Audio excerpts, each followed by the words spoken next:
What's the most entitled thing a family member has demanded from you? After 7 months of failed attempts, my husband Kyle and I announced that we were finally pregnant. Everyone erupted with cheers, except for my sister Jacqueline, who smashed her wine glass against the marble counter. "How dare you!" she shrieked. "You know how long I've been trying for a baby. I deserve to be the first." Mom tried to tell her 19-year-olds aren't ready for a baby, but Jacqueline refused to back down. She grabbed her purse, then dramatically stormed out yelling that I better abort my baby within 1 week, or else she's getting the police involved. The next morning, she showed up at our door with printed pages from abortion clinics, shoving them into Kyle's chest while he was still in his boxers. "I made appointments for her at 3 different places," she announced to our entire cul-de-sac. "She just needs to pick one." When Kyle tore up the papers, she called the whole family demanding an emergency intervention.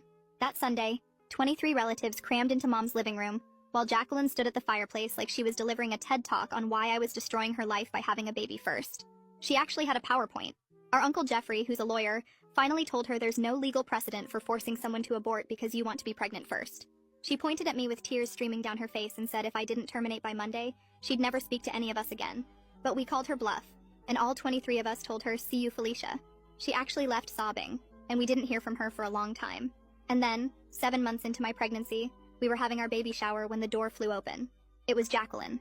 She walked in with her hand on a massive belly, wearing a shirt that said, "First grandchild loading." Everyone went silent. Mom dropped her cake knife. "Surprise! I'm almost due," she announced, spinning around so everyone could see. "I got pregnant right after that horrible meeting where you all betrayed me. I'm 10 weeks away from giving birth." Nobody was impressed, and when I decided to screw with her and mentioned my due date that was 8 weeks away, her face turned deep red with anger. She grabbed my arm and whispered the dates didn't matter because she'd make sure hers came first, then left before anyone could respond. My mom called me that Tuesday bawling her eyes out. She'd found out from Jacqueline's roommate that Jacqueline had been taking black market labor induction substances she'd bought from some website in Romania, risking her baby's life to deliver before me. Now, Jacqueline was in the ICU, but not because of the substances. Turns out, Jacqueline had found some girl on Craigslist whose mother used to be a midwife in the Philippines, and paid this girl to perform a C-section in her living room. The girl kept refusing, saying Jacqueline was only 31 weeks. But my sister threatened to do it herself with kitchen knives if she didn't help. They used box cutters sterilized with vodka. Jacqueline lost so much blood that her neighbor saw it seeping under the apartment door. The baby somehow came out alive, but he was purple and barely breathing. They both nearly died in the ambulance. The baby went straight to the NICU on a ventilator, and Jacqueline needed a full hysterectomy. She'd never have another child. When she came to, the first thing she did was call me from her hospital bed. "You did this," she gasped through the oxygen mask. "My baby is dying because you couldn't wait until me to have a child." The craziest part about all this is now that she was fighting for life, suddenly the family was split down the middle.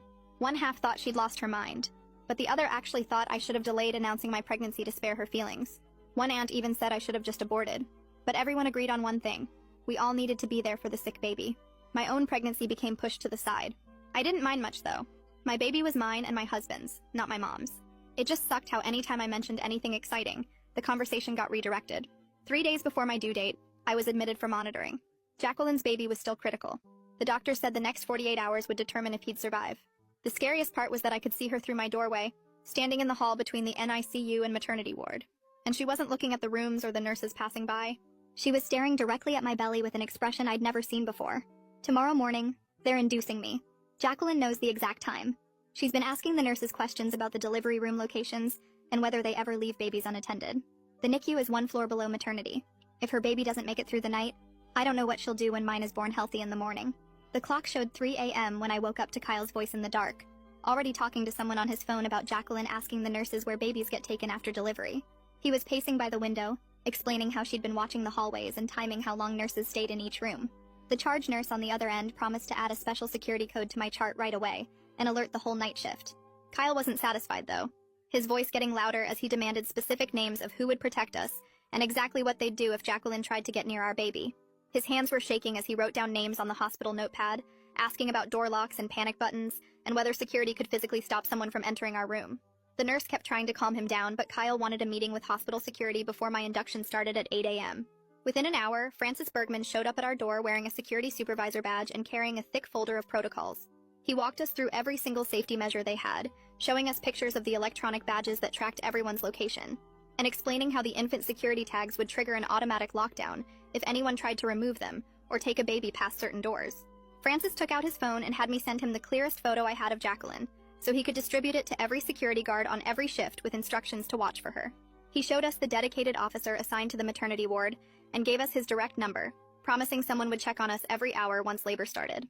At 5 a.m., someone knocked, and Olympia Hicks from Social Services came in with a clipboard full of forms, explaining she needed to document all the threats Jacqueline had made for potential CPS involvement. She sat in the uncomfortable visitor chair asking detailed questions about every interaction, every threat, every time Jacqueline had mentioned our baby, while I felt my face burning with embarrassment at having to tell a complete stranger about my family's mess. Olympia explained the process for getting an emergency restraining order and said she could start the paperwork right now if we wanted, that a judge could issue it before the baby was even born. My phone started buzzing non-stop as Mom apparently told everyone in the family group chat about the security measures we'd requested. Half my cousins thought I was being dramatic and overreacting to a new mother's stress, while the other half started sharing stories I'd never heard before about times Jacqueline had scared them or done something unstable when she didn't get her way. My aunt sent 3 paragraphs about how Jacqueline had keyed her car after not being invited to a party in high school, and my cousin mentioned finding Jacqueline going through her purse at Christmas looking for birth control pills to throw away. Uncle Jeffrey sent a private text saying he knew a detective named Cyrus Powell who specialized in these cases and could fast-track a police report if we needed one. I hesitated for a second, worried about making everything worse and turning this into an even bigger family war. But Kyle grabbed my phone out of my hand and typed back, YESPLEASE in all caps before I could stop him. A nurse rushed into our room looking worried and told us Jacqueline's baby had taken a bad turn overnight with his oxygen levels dropping so low they had to increase the ventilator support and add more medications. She said the NICU team was doing everything they could, but the next few hours were critical, and despite everything Jacqueline had done, I felt my chest tighten thinking about that tiny baby struggling to breathe because his mother couldn't wait 2 more months. The morning shift nurse came in at 7 a.m. and went over the whole delivery room setup with us, pointing out on a map where each nurse would be stationed and emphasizing that babies were never, ever left alone, even for a second. She showed us the matching ID bands we'd all wear with special numbers that had to match exactly, or alarms would go off. And she seemed genuinely concerned as she promised to personally stay in the room with us through the entire delivery, no matter how long it took. I grabbed a piece of paper and wrote down exactly 4 names of people allowed to visit us: Kyle, Mom, Uncle Jeffrey, and Kyle's mother, then handed it to Francis along with very specific instructions that nobody else should even be told what room we were in or whether the baby had been born yet. Francis took the list seriously, making me initial next to each name and asking for physical descriptions of each person so his team could verify identities before letting anyone through. Kyle pulled me into the bathroom and closed the door, his whole body shaking as he admitted he was terrified he'd freeze up if Jacqueline actually showed up during delivery, that he wouldn't be able to protect us when it really mattered. He kept saying he should be stronger, should be ready to fight, but all he could think about was how he'd failed to see this coming and stop it before it got this bad. We held each other in that tiny hospital bathroom, promising we'd protect each other and our baby, no matter what happened, and I could feel his heart racing against my chest as we both tried not to cry. The bathroom door opened, and Francis was standing there with his clipboard, telling us that Jacqueline had just tried getting past the main security desk using a visitor pass from yesterday. She told the guards she needed to check on her baby, but they recognized her from the photo I'd given them earlier and walked her straight back to the NICU waiting area with a warning about restricted access. Francis said she kept arguing with them the whole way, insisting she had a right to see me since we were sisters, but they held firm and told her one more attempt would mean removal from the hospital completely. Kyle squeezed my hand harder as Francis explained they'd now stationed someone specifically to watch for her near all the maternity ward entrances. I could barely process what Francis was saying because Olympia knocked and came in right behind him with a stack of papers that looked official and scary. She sat on the edge of the hospital bed and started filling out forms for mandated reporting, explaining that every threat Jacqueline had made against my unborn child was going into an official record that would trigger automatic CPS review once the baby arrived. Her pen moved quickly across the pages as she asked me specific dates and times, and I watched her write down everything from the wine glass incident to the abortion clinic papers to yesterday's hallway staring. The paperwork felt both reassuring and deeply sad because this was really happening. My own sister was documented as a threat to my child. Olympia kept her voice calm and professional, but I saw her jaw tighten when I described how Jacqueline had grabbed my arm at the baby shower and whispered about making sure hers came first. She made copies of everything and handed me a case number, explaining that this would follow Jacqueline even after she left the hospital and create a paper trail if anything else happened. Mom showed up while Olympia was still there, looking like she hadn't slept in days, and she started crying the second she saw all the official paperwork spread across my bed. She kept saying she was sorry for all the family pressure and how some relatives were taking Jacqueline's side. But then in the same breath she said she couldn't choose between her daughters and hoped I understood. I told her she didn't have to choose. She just had to respect my boundaries and keep Jacqueline away from us. And she nodded, but I could see in her eyes that she didn't really get it. She kept looking at the CPS forms like they were weapons I was using against Jacqueline instead of protection for my baby. My phone rang and it was Detective Cyrus Powell, Uncle Jeffrey's contact, calling to confirm he was opening an investigation into the illegal surgery and needed details about any threats Jacqueline made before or after the home C-section. I put him on speaker so Kyle could hear too, and started giving him dates and times while Kyle held my hand because the early contractions had just started, making my voice shake as I tried to remember everything. Cyrus asked really specific questions about who else heard the threats, whether I had any texts or voicemails saved, and if anyone had witnessed Jacqueline asking about delivery rooms and baby security. He said the illegal surgery case was solid since they had the confession from the woman who did it, but the threats against me would strengthen the overall case and might lead to additional charges. A knock interrupted our call, and a woman in a suit came in carrying more papers, introducing herself as the hospital's legal representative who needed me to sign forms creating an extra privacy lock on my medical chart. She explained that once I signed, nobody could even confirm I was a patient here unless they were on my approved list. Not even other hospital staff could share information about my room number or condition. It felt like such a small thing, but somehow it made me feel more in control, knowing Jacqueline couldn't sweet-talk some random nurse into giving her information. Kyle grabbed a yellow legal pad from his backpack and started writing down everything that had happened in the past week, saying he was sick of explaining the whole story to every new nurse or doctor who came in. He wrote dates and times and specific quotes, making a timeline that started with the pregnancy announcement and went all the way through to right now, with Francis standing guard and Olympia's paperwork spread everywhere. When he finished, he made 3 copies on the hospital's printer down the hall, taping one inside my chart folder, giving one to Francis and keeping one in his pocket. The contractions were getting stronger and more regular, and the nurse came in to check on me, immediately noticing the crowd in my room and suggesting we limit visitors to essential personnel only. Kyle stationed himself by the door like a bouncer, actually crossing his arms and standing with his feet apart, and every time we heard footsteps in the hallway, we both tensed up and looked toward the sound. Francis had to physically intercept Kyle's cousin Jefferson, who showed up with his phone out, trying to FaceTime the delivery to share the joy with the whole family, including poor Jacqueline, as he put it. Kyle's face turned red, and he told Jefferson to leave immediately, or security would remove him, and I felt so grateful I'd married someone who understood that our safety came before family politics. Jefferson tried arguing that everyone had a right to share in the moment, but Kyle just pointed down the hall and said one word, "Leave," and Francis escorted Jefferson to the elevator. Between contractions that were making me grab the bed rails, Olympia explained that we qualified for an emergency restraining order as soon as the baby was born, which would legally prevent Jacqueline from coming within 500 feet of us, or attempting any contact. Kyle immediately said yes without even looking at me, and Olympia started filling out more paperwork while I tried to breathe through the pain that was getting worse every few minutes. A different nurse accidentally entered our room instead of the one next door, and her mistake triggered the infant security alarm, this incredibly loud shrieking sound that made everyone freeze. The whole floor would go into lockdown within seconds if that alarm went off for real, she explained after apologizing, and showed us how the doors would automatically lock and security would flood the unit. After my initial panic at the sudden noise, I actually felt reassured knowing they took baby safety this seriously, and that even an accidental breach would cause such an immediate response. My phone buzzed with a text from Mom saying Jacqueline was down in the NICU asking nurses about their break schedules and when they switch shifts and whether babies are ever alone during those times. The next contraction hit so hard I couldn't even respond to the message, just gripped the bed rail while Kyle read it out loud and his face went white. He stepped into the hallway and I heard him talking to someone. Then Cyrus walked in carrying a small black notebook that he handed to Kyle. He told Kyle to write down everything with exact times and dates because we might need it as evidence later, and Kyle immediately started scribbling while I tried to breathe through another wave of pain. The contractions were coming faster now, and the nurse checked me and said it was time to move to the delivery room. They wheeled me down the hall with Kyle jogging alongside, still writing in that notebook, and Francis walking ahead of us checking every doorway. The delivery room was bright and cold, and they started explaining all the security stuff again, showing us the matching wristbands we'd all wear, and the special tag that would go on the baby's ankle that would set off alarms if anyone tried to take her past certain doors. The anesthesiologist came in to check my epidural and adjust it while Kyle kept writing and I could see his hand shaking. The doctor arrived and checked me and said we were ready to start pushing, and suddenly there were more people in the room, nurses getting everything ready, and one of them stayed right next to me like she promised. I pushed and pushed while Kyle held my hand and stopped writing long enough to count with me and tell me I was doing great. Everything hurt, and I was scared but also determined to get my baby here safely, and I kept pushing even when I thought I couldn't anymore. At 7:23 a.m. she came out screaming, and they put her right on my chest all wet and warm and perfect, while Kyle started crying, and the nurse immediately snapped those security bands on her tiny ankle and my wrist. For those few minutes, nothing else existed except her little face and Kyle's tears and the weight of her on my chest. They cleaned her up while she stayed on me and did all the checks they needed to do without taking her away, and Kyle took pictures with his phone while tears ran down his face. Within an hour, they moved us to a recovery room way down at the end of the hall, past all the other rooms and away from the elevators, and Francis came with us to make sure our names weren't posted anywhere. The room had no nameplate on the door, and Francis checked that the computer system showed us as private patients with restricted information. Kyle pulled the nurse aside and they worked out a code word system, where if we said pineapple, it meant to immediately take the baby to the locked nursery, no questions asked.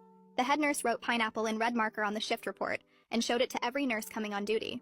My phone started blowing up with messages from family demanding pictures and asking why we hadn't announced anything yet. And Kyle grabbed it and typed one message to the group chat, saying we were taking private time to bond and wouldn't be sharing anything right now. The responses came flooding in with people calling us selfish and saying we were being dramatic, and one cousin said we were punishing the family for Jacqueline's mistakes. Kyle turned my phone off and put it in the drawer and said we didn't need to deal with any of that right now. Cyrus knocked and came in with his notebook and asked me to give an official statement about all the threats Jacqueline had made, but he kept it short since I was exhausted and still bleeding and trying to figure out breastfeeding. He mentioned the girl who did the surgery was questioned by police and would definitely face charges for practicing medicine without a license and endangering a child. He left after about 10 minutes, and then Dr. Sanford came by to give us an update on Jacqueline's baby. She said he was stable on the ventilator but still critical, and the next day would determine if there was brain damage from being born so early and losing oxygen during that horrible surgery. I held my healthy daughter closer and felt sick with relief that she was okay and guilty for feeling that way when my nephew was fighting for his life one floor below us. Dr. Sanford said Jacqueline was asking about us constantly, and the psychiatric team was concerned about her fixation, but she was too weak to leave her bed, so we were safe for now. Kyle's mom texted that she saw something on social media, and when Kyle checked his phone there was a post from Jacqueline saying I stole her thunder, and ruined her life by refusing to wait my turn, and she'd tagged every single family member she could think of. The post had pictures of her in the hospital bed looking pale and sick with captions about how I'd forced her to take desperate measures, and now her baby might die because of my selfishness. Kyle immediately took screenshots of everything before she could delete it, and added them to the folder he'd started with all our evidence. The comments were already piling up with some family members defending her, and saying we should have been more considerate, and others telling her she needed serious help. Francis came back to tell us someone had been calling the nurses' station, pretending to be different family members, trying to get our room number, but they couldn't provide the security code, so no information was given out. 20 minutes later, a woman in a suit knocked and introduced herself as the hospital's PR person, and she was holding a folder with printouts from Facebook and local news sites. She sat down next to Kyle's mom and started explaining how someone had leaked details about the illegal surgery to Channel 7, and now reporters were calling the hospital asking for statements. She told us not to post anything online or talk to any reporters if they somehow got our phone numbers, and handed us a card with the hospital lawyer's number just in case. Kyle took photos of everything she showed us, including a Facebook post from someone claiming to be a nurse here, talking about the crazy sister who did her own C-section. The PR lady left after making us promise 3 times that we wouldn't engage with any posts or comments about the situation. Olympia knocked about an hour later carrying a thick folder and looking more serious than I'd seen her before. She pulled a chair close to my bed and explained that CPS had to open an investigation because of how Jacqueline's baby was born, and they needed statements from everyone who knew about her threats. She kept saying we weren't being investigated and we were just witnesses, but she needed to know every single thing Jacqueline had said about taking my baby or hurting herself. I told her about the intervention and the PowerPoint, and how she'd grabbed my arm at the baby shower while Kyle added details I'd forgotten, like the exact words she used. Olympia wrote everything down in her notebook and asked if we had any texts or voicemails from Jacqueline, which Kyle immediately pulled up on his phone. She took pictures of everything, including the screenshots from social media, and said this would help protect both babies from any future incidents. After she left, Kyle went to talk to the nurses about visitor protocols, and came back looking upset. He'd found out someone had called 7 times in the past 2 hours, claiming to be his mother trying to get our room number, but they kept failing the security question we'd set up. His actual mother was sitting right there next to me the whole time holding our daughter, and she looked just as worried as we were. The charge nurse came in right behind him, and said they were changing everything immediately, and Francis would handle it personally. Within an hour, Francis was back with a whole new system, including visitor badges that needed photo ID and matching wristbands that changed color every day. He showed us the new list where he'd personally verify every single visitor and assign someone to walk them to our room instead of letting them wander the halls. He also moved us to a different room at the very end of the hallway with only one way in and cameras covering the whole corridor. Kyle's mom helped us pack everything while the baby slept in her bassinet, and we settled into the new space that felt more like a bunker than a hospital room. Mom showed up the next morning with red eyes and shaking hands. She sat on the edge of my bed and asked if she could bring Jacqueline for just 5 minutes to meet the baby, because maybe seeing her would snap Jacqueline back to reality. She kept saying it might help heal the family and make Jacqueline realize what she'd done wrong. I looked at Kyle and then back at Mom and told her absolutely not, and there was no way Jacqueline was coming near my daughter after everything she'd threatened. Mom started crying harder and said I was being cruel and tearing the family apart, but I didn't chase after her when she left. I just held my baby closer and tried to focus on feeding her while Kyle rubbed my back. My phone rang and it was Cyrus calling with an update. He said Sterling Waite had given a full statement about finding Jacqueline bleeding on the bathroom floor and calling 911, and the woman who did the surgery had confessed everything. She told police that Jacqueline had threatened to hurt herself if she didn't help, and showed them the text where Jacqueline said she'd use kitchen knives if necessary. Cyrus said the evidence was overwhelming, and charges would definitely be filed once the prosecutor reviewed everything, which would probably happen within the week. He also mentioned that Jacqueline might face charges too, once she was mentally stable enough to stand trial, but that could be months away. Olympia came back that afternoon with a different folder and a gentle smile. She said she needed to do a postpartum mental health screening with me, which felt weird since we both knew my stress wasn't normal new mom stuff. She asked me questions about sleeping and eating and crying, and then acknowledged that what I was going through was way beyond typical, and she wanted to connect me with someone who could help. She'd already arranged for a trauma therapist to come see me tomorrow right here in the hospital room so I wouldn't have to leave the baby. While she was finishing her notes, my phone buzzed with a text from my aunt saying I should publicly apologize to keep the peace and think about family unity. I didn't even respond, but just showed Kyle, who grabbed my phone and blocked her number while muttering something about people being insane. Francis burst through the door looking angry and out of breath. Someone had tried to get onto our floor using a visitor sticker they'd stolen from the cardiac unit, but security caught them at the elevator when they couldn't answer basic questions about who they were visiting. The person ran before anyone could grab them, but we all knew exactly who it probably was, even though Francis couldn't say for legal reasons. Kyle stood up and said enough was enough and asked Cyrus to come back immediately. When Cyrus arrived, Kyle had already printed out everything, including the security footage Francis had shared, and all the screenshots and texts and threats. They sat at the little table in my room, filling out paperwork for an emergency restraining order, while I nursed the baby and tried not to cry. Cyrus said the judge would hear our case tomorrow morning through video conference, so I wouldn't have to leave the hospital, and based on the evidence, we'd definitely get at least a temporary order. Kyle held my hand, while Cyrus explained that the order would prevent Jacqueline from coming within 500 feet of us, or trying to contact us in any way, including through other family members. The door opened, and Dr. Sanford walked in, carrying a clipboard, and looking less worried than before. She pulled up a chair next to my bed, and started explaining that Jacqueline's baby was doing better than yesterday, actually breathing over the ventilator for a few minutes at a time now. The numbers on his charts were going up slowly, and while it wasn't some miracle recovery, it was definitely progress. I held my daughter closer and felt this weird mix of relief and guilt, because I'd been praying for that baby, even though his mom wanted to hurt mine. Kyle squeezed my shoulder while Dr. Sanford showed us the charts, and pointed to the improving oxygen levels. About an hour later, a different woman knocked, and came in wearing a badge that said, Child Protective Services. She sat down with this thick folder, and started asking if we'd thought about taking Jacqueline's baby, if he survived, but couldn't go home with her because of the criminal investigation. My whole body went cold and I looked at Kyle, who was already shaking his head. The worker kept talking about kinship placement and family preservation while I felt like I couldn't breathe because I'd just given birth yesterday, and now they wanted me to take care of a sick premature baby whose mother was threatening us. Kyle stood up and told her firmly but politely that we needed to focus on our own newborn, and that taking on a medically fragile infant while dealing with ongoing threats would be dangerous for everyone involved. The worker wrote something down and said she understood but had to document that she'd asked. I started crying from relief that Kyle said what I couldn't get out of my mouth. My phone rang 20 minutes later, and it was Mom sobbing and begging us to reconsider the kinship placement. She kept saying it was the only way to keep Jacqueline's baby in the family, and maybe help Jacqueline not completely lose her mind. I told her there were other relatives who could help, that she had siblings and cousins who didn't just have a newborn and weren't being threatened. Mom said none of them would do it and we were the baby's only chance, but I had to hang up because I couldn't handle the guilt trip on top of everything else. Francis burst through the door about an hour later with 2 other security guards behind him.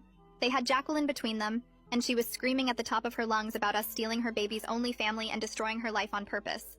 She'd somehow gotten past the desk and made it all the way to our room before they caught her. The other patients in nearby rooms were peeking out their doors looking terrified, while Jacqueline kept yelling that we were murderers and thieves. Francis and the guards dragged her toward the elevator while she kicked and screamed the whole way. I felt horrible that all these other new moms trying to recover had to deal with this chaos. A psychiatrist showed up within 30 minutes and asked us questions about what just happened before going to evaluate Jacqueline. He came back 2 hours later and told us she was showing signs of postpartum psychosis combined with trauma from her baby's condition and the consequences of her actions. He'd already started the paperwork for an involuntary psychiatric hold, which meant she'd be transferred to the psych ward and couldn't leave until doctors cleared her. The CPS worker came back that afternoon and clarified that they were looking at all options for the baby, including his father's family who lived in another state. She said we weren't actually the first choice, and she just needed to document that she'd explored every possibility. The relief hit me so hard I almost threw up, because I'd been imagining trying to care for 2 babies while looking over my shoulder for Jacqueline. The next morning was our restraining order hearing, and they wheeled in this whole video setup so I wouldn't have to leave the room. The judge appeared on the screen and reviewed all the evidence Cyrus had submitted, including the security footage and documented threats. He asked a few questions about specific incidents, and then granted a temporary restraining order that would keep Jacqueline at least 500 feet away from us, and ban any contact attempts for 30 days. He scheduled the full hearing for next month when we'd have to go to the actual courthouse. After the hearing, Kyle asked Francis to show him exactly what to do if the infant security alarm went off. They spent an hour going through the whole drill with Francis showing him the secure areas and emergency procedures. Kyle practiced over and over until he had it memorized and knew exactly where to go and what buttons to press. Watching him take it so seriously and work so hard to protect us made me love him even more than I already did. That afternoon, I sat with my phone and recorded everything that had happened from the very beginning. I talked for almost 2 hours going through every threat and incident with specific dates and times and details. I saved the recording in 3 different places, including sending it to Uncle Jeffrey, and uploading it to a cloud account Kyle set up just for evidence. Having my own record of everything made me feel less helpless, and more in control of what was happening to us. The discharge planner knocked on our door the next morning with a thick folder and a worried look on her face. She spread out maps on my bed showing different routes from the hospital to our house with certain streets highlighted in yellow. She explained the yellow ones were the most public and had the most cameras in case we needed proof of anything happening. Kyle took pictures of everything with his phone while she wrote down the direct number for police dispatch that would skip the regular 911 operators. She gave us cards to give our neighbors with a photo of Jacqueline and instructions to call police if they saw her near our property. The whole thing felt like we were going into witness protection instead of just taking our baby home from the hospital. Francis came by while she was still there and added his personal cell number to our emergency contact list.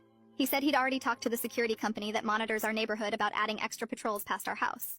3 days later, when they finally cleared us to go home, Kyle spotted his cousin Jefferson sitting in a car in the visitor parking lot with a big camera.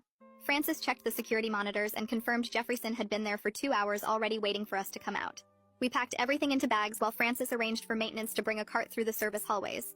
The baby stayed wrapped against my chest under my jacket as we followed Francis down empty corridors I didn't even know existed. We went through the hospital kitchen where the staff barely looked up from their prep work. Kyle carried our bags behind us, checking over his shoulder every few steps. The loading dock smelled like old garbage and diesel fumes, but our car was already there with the engine running. Francis had moved it himself using Kyle's keys, so nobody would see us in the regular parking garage. We strapped the baby in while Francis stood guard, and then drove out the back exit that delivery trucks use. Kyle took 3 different turns checking the mirrors before finally heading toward our actual neighborhood. Jefferson never even knew we'd left and probably sat there for another hour waiting for nothing. At home, everything looked exactly the same, but felt completely different knowing what we were dealing with. I jumped when our neighbor's dog barked and kept checking the locks even though I'd just checked them 5 minutes before. The baby would cry, and I'd wonder if someone outside had made a noise that scared her. Kyle stayed up after I finally fell asleep, sitting by the window with his phone ready to call 911. We switched places at 3 in the morning when the baby needed feeding, and I took over the watch. Neither of us got more than 2 hours of sleep at a time those first few nights. Every car that drove past made us both freeze and listen until it passed. The doorbell rang on our 3rd day home, and we both panicked until we saw Cyrus through the peephole. He came in carrying a box with a security camera system that some victim fund had paid for. He spent 2 hours installing it on our porch and showing us how to check the feed from our phones. He positioned it to cover the entire front yard and sidewalk so we'd have video of anyone approaching. While he worked, he took more photos of the threatening messages on my phone for the criminal case file. He told us the prosecutor was taking this seriously and building a solid case for when Jacqueline was stable enough to face charges. The next morning, I found a cardboard box on our porch that hadn't been there the night before. The security camera showed Mom had left it at 5 in the morning when it was still dark. Inside were baby clothes from when Jacqueline and I were little, all washed and folded perfectly. Her note said she loved us, but needed time to figure out how to process everything that had happened. She promised to respect our boundaries, but hoped we knew she was thinking of us. I cried holding those tiny outfits, remembering when things were simple and Jacqueline was just my annoying little sister. That afternoon, my phone rang with the hospital number, and my stomach dropped thinking something happened with Jacqueline. But it was Dr. Sanford calling with an update on the baby's condition. She said he'd started breathing on his own for 15 minutes at a time without the ventilator. His brain scans looked better than expected, though they wouldn't know about delays until he was older. The prognosis had shifted from critical to serious, but stable, which should have made me happy. Instead, I felt guilty for wishing he would just stay sick enough that Jacqueline couldn't use him against us somehow. 4 days later, Kyle's phone rang at 2 in the morning with a number we didn't recognize. The voicemail was Jacqueline's voice, shaky and furious, saying we'd destroyed her life and stolen her baby's future. She rambled for 3 minutes about how we'd turned everyone against her and ruined her chance at motherhood. Kyle called Cyrus immediately, even though it was the middle of the night, to report the violation. Cyrus said she must have used another patient's phone at the psychiatric facility, which was a serious breach. The restraining order hearing was scheduled for that Friday, and the judge appeared on our laptop screen from his courtroom. He reviewed the stack of evidence Cyrus had submitted, including the security footage and voicemail from that week. He asked us a few questions about specific incidents and whether we felt our safety was at risk. After 20 minutes, he extended the temporary order to a full year with criminal penalties if violated. He made it clear that any contact attempt would result in immediate arrest once she was released from psychiatric hold. The relief hit me so hard I started shaking, and Kyle had to finish answering the judge's final questions. 2 weeks later, Olympia called to tell us they'd found placement for Jacqueline's baby with his father's parents in Oregon. The grandparents were stable, financially secure, and had no criminal history or concerning behaviors. They'd already started the interstate placement process and would take custody as soon as the baby was medically cleared. She confirmed we were officially removed from consideration as caregivers, which felt like a huge weight lifting off my shoulders. I felt guilty for being relieved, but also knew we couldn't handle that situation on top of everything else. Kyle scheduled a video call with the extended family for that Sunday to set clear boundaries going forward. 23 relatives joined the call, though half of them had their cameras off. Kyle did most of the talking, explaining we'd send one monthly update email but wouldn't respond to individual texts or calls. He said no surprise visits would be allowed, and anyone who shared information with Jacqueline would be cut off completely. Most of them agreed, though Aunt Chloe kept saying we were being too harsh on someone who was clearly sick. Uncle Jeffrey backed us up, reminding everyone that mental illness didn't excuse criminal behavior or threats. The call ended with uncomfortable silence, but at least everyone knew where we stood. Mom called 3 days later to tell me she'd signed up for therapy at the Community Mental Health Center and found a support group that meets every Tuesday for families dealing with relatives who have mental illness. She drove herself to the first meeting that same week and sat in a circle with 12 other people who understood what it felt like to love someone whose brain worked differently. The therapist gave her worksheets about setting boundaries and recognizing enabling behaviors, which she actually filled out instead of shoving them in a drawer. She started keeping a journal where she wrote down all the times she'd made excuses for Jacqueline's behavior over the years, pages and pages of incidents she'd brushed off as teenage drama or sibling rivalry. The support group leader explained how mental illness can escalate without treatment, and Mom finally stopped blaming herself for not being able to fix everything with enough love and patience. Cyrus called that Friday while I was trying to figure out the breast pump. His voice matter-of-fact as he explained the unlicensed surgeon had taken a plea deal for practicing medicine without a license and child endangerment. The woman got 5 years in state prison with possibility of parole in 3, though Cyrus said she'd probably serve the full term given the severity of what happened. He mentioned Jacqueline would face her own charges once the doctors cleared her as mentally competent to stand trial, which could take months or even a year depending on her treatment progress. The prosecutor was building a case for reckless endangerment of a child and possibly attempted murder if they could prove she knew the risks to her baby. I found a new parents group at the library that met Wednesday mornings. Just 8 moms with babies under 6 months old, sitting on yoga mats talking about normal stuff like diaper rash and whether organic formula was worth the extra money. Nobody knew about my sister or the restraining order or the baby fighting for life in the NICU. They just saw me as another tired mom trying to figure out this whole parenting thing. We compared notes on swaddle techniques and shared recommendations for pediatricians, and I felt like a regular person for the first time in months. The group leader brought coffee and homemade muffins, and we took turns holding each other's babies when someone needed a bathroom break, or just a minute to drink their coffee while it was still warm. The psychiatric facility called Kyle to inform us they were transferring Jacqueline to a specialized long-term treatment center 2 hours away that focused on postpartum psychosis and trauma-related disorders. The intake coordinator explained she'd be there for at least 6 months, possibly longer, with no set discharge date until the treatment team felt she was stable enough for outpatient care. They had strict visiting policies and all communication had to go through the clinical team first, which meant the restraining order would stay in full effect even while she was hospitalized. The facility specialized in cases like hers where criminal charges were pending alongside mental health treatment, with security protocols to prevent patients from leaving without authorization. Dr. Sanford caught us in the hospital parking lot during our 2-week checkup, having just come from checking on Jacqueline's baby in the step-down nursery.